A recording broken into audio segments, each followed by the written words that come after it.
5ই August 2024 ছাত্র জনতার গণ আন্দোলনের মাধ্যমে ফ্যাসিবাদের পতনের মাধ্যমে তো প্রত্যেকটা মানুষের মধ্যে একটা নতুন চেতনার জন্ম নিয়েছে এবং বর্তমান যে সরকার গঠিত হয়েছে সেটা তো তারই ধারাবাহিকতা, অর্থাৎ সেই চেতনারই বহিঃপ্রকাশ আমি বলে মনে করি।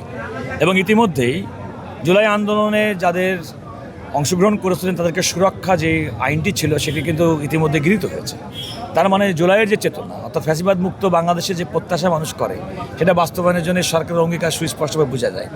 আর আন্তর্জাতিক অপরাধ ট্রাইব্যুনালে যে বিচারটি হয়েছে এই বিচারিক প্রক্রিয়া নিয়ে আজ পর্যন্ত আমি কারো কোনো উষ্মা কিংবা কারো কোনো প্রশ্ন শুনিনি। সুতরাং তারা সাক্ষ্য প্রমাণের ভিত্তিতেই বিচার করেছেন এবং এ ধরনের বিচারের ক্ষেত্রে কিন্তু একটা হচ্ছে পাবলিক পারসেপশন, মানুষ কি মনে করে, আর আদালত যখন বিচার করে সাক্ষ্য প্রমাণের ভিত্তিতে। আদালত যাদের বিরুদ্ধে সাক্ষ্য প্রমাণ পেয়েছেন তাদেরকে সাজা দিয়েছেন। অনেক ক্ষেত্রে সাজা অপ্রতুল হতে পারে, তার বিরুদ্ধে সরকার পক্ষে রাষ্ট্রের পক্ষেরও সুযোগ আছে আপিল করার জন্য। কেউ যদি মনে করে তিনি অন্যায়ভাবে কোনো বিচারের শিকার হচ্ছেন তার জন্য কিন্তু আপিল করার সুযোগ আছে।